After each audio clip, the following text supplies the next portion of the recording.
Nze nsinza mukwano. It's been a while. How are you? I'm okay. Baba lukulabika bulungi. Ekitiibwa kya Mukama. Yamponya accident munaye. Kati nongamba nti ndabika bulungi lwaki mbasimuliza kitiibwa. Okay. Abayimbi bangi babako na designinga, okola kaviiri, okola ku makeup. Obona singa okola ku ebyo byonna. Ka makeup kange Nadia Faces. Ye yantegeera nti Flona waka makeup akakali simple nga bwokalaba. C&G mukyala wa Mita Grace Nakanwaji yayambaza Flona. Ndoze engoye ne makeup byobuuziza. Yeseba akaviiri bamuyita Salim. Yankola akaviiri mukwano gwange we back ku campus. So mpangadde naye for some time. Yesebo. Kankubuuza kino kiri funny. Lwaki tolinga abayimbi abalala? Ntera kulengera okutambula wano Makindi nengamba Flona ali ku dduyiro storage. Ebiseera ebisinga ne family yange ekimanyi oba n'abantu abaninaanye.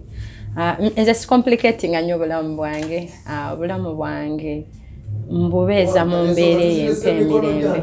Ate mu Makindi era area w'embeera. So ate si buli ssaawa nti oba olina kuvuga. Wabaawo awantu nga you can use simple means n'otuukawo. Kubanga twaligambye nti Bafulumizza talina motoka n'emmotoka bagifuna ey'amaanyi. Emmotoka ngirina era ngitambuliramu naye nga bw'omanyi Sierra record label eri mu Makindi. So bw'oba ondabyeko maybe era mbeera around ekifo kyaffe wali Sierra record label. Yes, ekyo kyenyinza okugamba. Kakati of course kye tulinawo oluyimba lwamwe lumutadde olwa speed control n'emyezi za Bafana. Yes, sir. Tuliddeko abayimbi bangi oba oli awo management be baddegezaako proposinga okole nabo.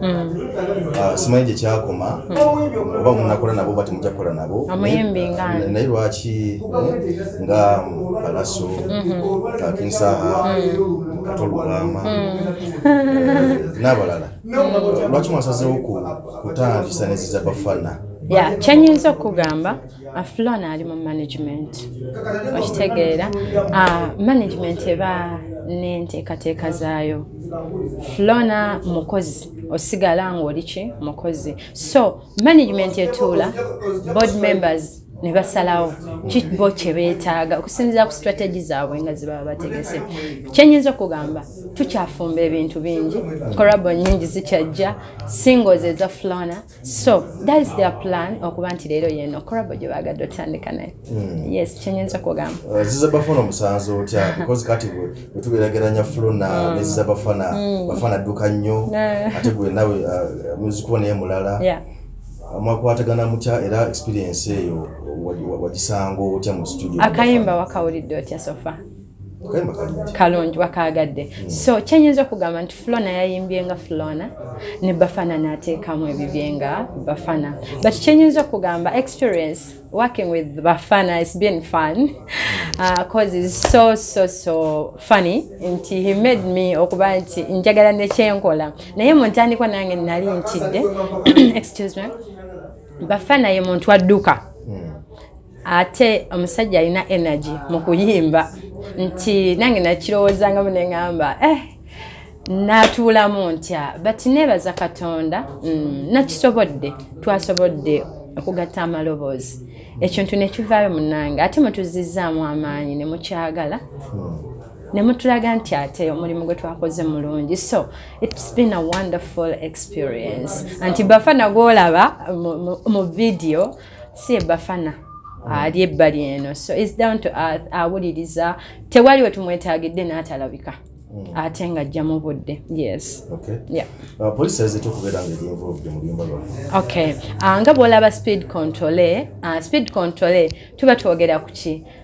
Mu categories ez'enjawulo twogedde ku love nti oyinza okuba mu speed ng'oli mu love naye kikutuusaawa ng'odduka speed ekyo kifumintirizeeko ne tuyingizaamu ebidduka bino bw'oba otunuulidde reflector yaffe gye twakozesezza n'ebifaananyi byaffe weback mu photoshoot twakozesa boda. So twatunuulidde baganda baffe abo as a way of giving back.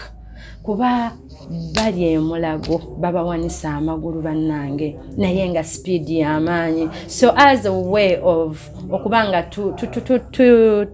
tubawa obubaka bwaffe obuva mu luyimba luno lwe twayimbye era ndowooza olaba charity gye tukoze tubawadde reflectors ezo with that title of the song speed control nga tubakubiriza okusala ku speed kuba bambi bannaffe abo bangi bamenyesa amagulu kizibu nnyo tambula ku luguudo n'otasangako accident ya boda not only bodas n'emmotoka bannange kuba tukikozesezza mukwano kuba oluyimba lwa mukwano ne tuyita mu reflectors ezo okuzza omukwano gwaffe eri bannaffe nti bana speed control mu bintu bingi kakibe friendship my fellow girls mu love leero omuntu akufunye enkya kiwedde bannange speed control tujja kutomera it's good nosooka otegeera ekintu nga tonna bakola ki kusalawo yes oluyimba luno lwawandiikibwa Jami Culture yes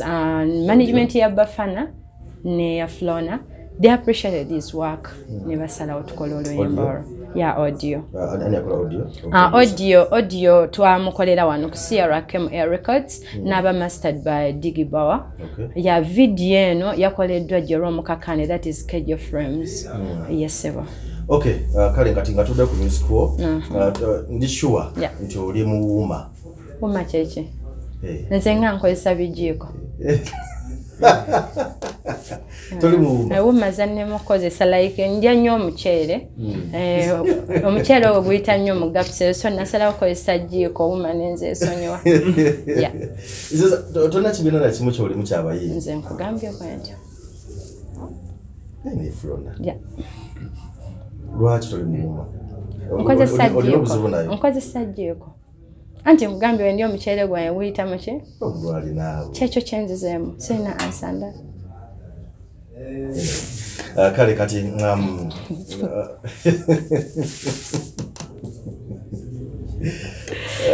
kati abawagizi bo obubaka ki ku music wo naddala oluyimba olupya olwa speed control kansoko bebaza way back okuva mu covid bannange mundeze nomunjagadde wentegeredde nti abawagizi ba Flona mwagadde Flona nina ebivulu byengenze ngamu nga bijjuddeyo biti nga ndi backstage nga ndaba abantu basookayo vibe nengamba olumu omutima ne gukuba noga kyekiddako but you guys mundaze nti Flona alina talent munnyaniriza audiences enjawulo n'oyimba akayimba ng'owulira audience ekayimba gwamanya ekiwamaanyi ng'ekyo bannange munjagadde kakati ate nno mbasuubiza collabo zikyajja singles zikyajja Flona akyaba tukyafumba obuyimba Flona yennyini bwawandiise ba writers abalala teri kuzikiza bannange temugwamu maanyi tulina okwambala engule mukitegeedde ate tulina mu award school awards